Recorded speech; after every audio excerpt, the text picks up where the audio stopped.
Добар ден, почитувани гледачи. Јас сум Ивана Јанковска, вашиот водител на подкастот за Националното здружение за помош и поддршка на лицата со мултипла склероза.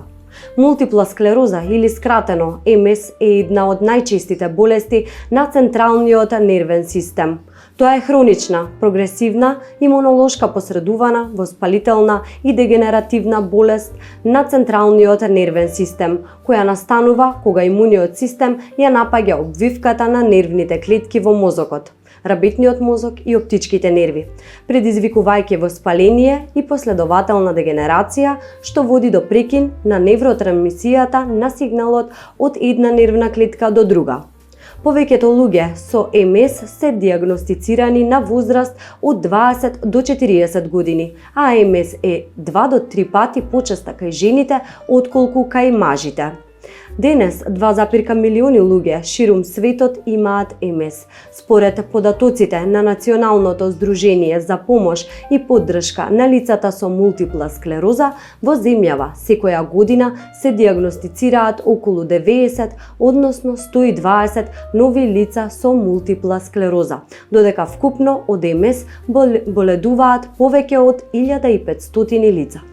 Очигледните симптоми може да вклучуваат отежнато одење, губење на координацијата, грчеви во мускулите, слабост и промени во говорот. Но понекогаш проблемите предизвикани од МС не се видливи за надворешниот свет. Оштетување на видот, вкочанетост, замор, болка и когнитивни проблеми се неколку од вообичаените невидливи, скриени симптоми кои може да го променат животот исто колку и очигледните физички оштетувања. Пациентите со МС макотрпно се борат со овие симптоми кои јавноста не може да ги види, па чисто и не верува дека постојат, лепејќи им епитети како неспособни, мрзеливи, нерасположени. Токму на оваа тема, невидливите симптоми на мултипла склерозата, денеска ќе разговараме со научен соработник доктор Бојан Бошковски од јавната здравствена установа Универзитетска клиника за неврологија Скопје. Малку се зборува за сексуалната дисфункција, либидото, импотенцијата кај мултипла склерозата. Процентуално околу 70% од мажите со мултипла склероза имаат проблеми со еректилната дисфункција, кај обата пола нели присутна е намалената желба. Дали мултипла склерозата е директно виновна за сексуалната дисфункција и може ли истата некако да се третира? Дали за овој проблем се разговара во вашата ординација? Кои се вашите препораки? Колку се отворени самите пациенти да разговараат за сето ова? Искрено мислам дека оваа тема не се зборува генерално во популацијата, а особено кога станува збор за пациентите со мултипла склероза, мислам дека малку се зборува. Ретко кој се отвара на оваа тема. Меѓутоа, морам да признам дека замислете, најмногу ги зафаќа пациентите од 20 до 40 години, кога пациентите природно е да се најмногу сексуално активни, а во репродуктивен период, кога нормално се формира семејство, а сепак имаат потешкоти. Точно е, кај мажите дури негде и до 90% имаат еректилна дисфункција или аноргазмија, немаат можност да доживеат оргазам, така да тоа е сериозен проблем.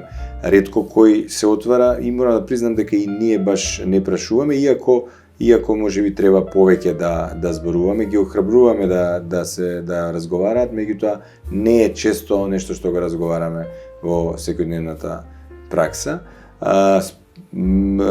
Постојат скали за мерење на квалитет на животот, каде што сите скали имаат и квалитетот на сексуалниот живот и треба можеби почесто да ги применуваме, односно да ги охрабруваме пациентите да прививаат вакви симптоми. Кога станува збор за еректилната дисфункција, нормално може да се проба со лекови, мислам дека може да се олесни. Јас сум имал искуство каде што млади пациенти кои што сме зборувале за ова се помогнало со лекови, па потоа и без лекови успеале да доживеат ерекција, односно да може да одржат еден нормален сексуален однос.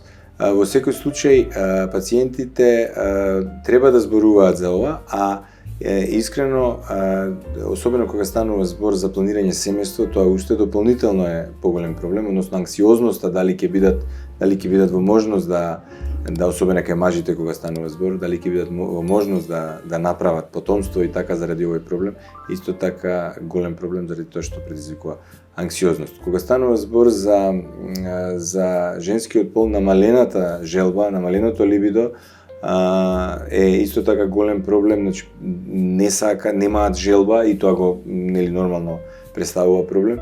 Меѓутоа најмногу што може да се направи е партнерите искрено да зборуваат еден со друг. Тоа е едно од најважните работи, да бидат отворени еден кон друг и да пробаат најразлични начини на стимулација за да може да си помогнат еден со друг. Мислам дека заедно може да се реши, а особено кога станува збор за еректилната дисфункција, реков може да се помогне со лекови, меѓутоа исто така и партнерката во случајот може многу да влијае и доколку го разбира пациентот да помогне за да тие симптоми исчезнат.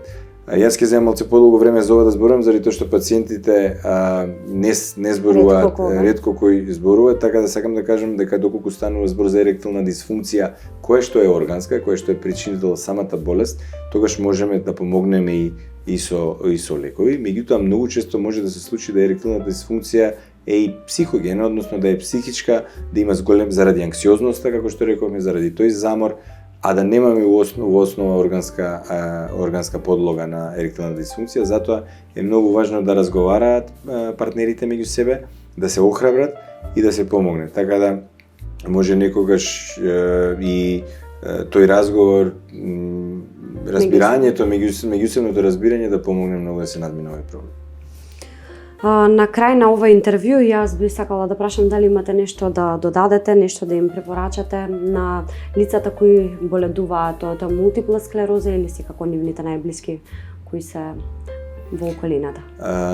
Јас сакам да препорачам тоа дека пациентите треба отворено да зборуваат со своите доктори што ги водат, да не се задоволни понекогаш од сопствената состојба и да бараат повеќе, односно да ги охрабрат лекарите да бидат и тие поагресивни во лекувањето, да зборуваат за невидливите симптоми, да бараат решенија, да превземаат работи во своји раце, како што е физичка активност, да не остават болеста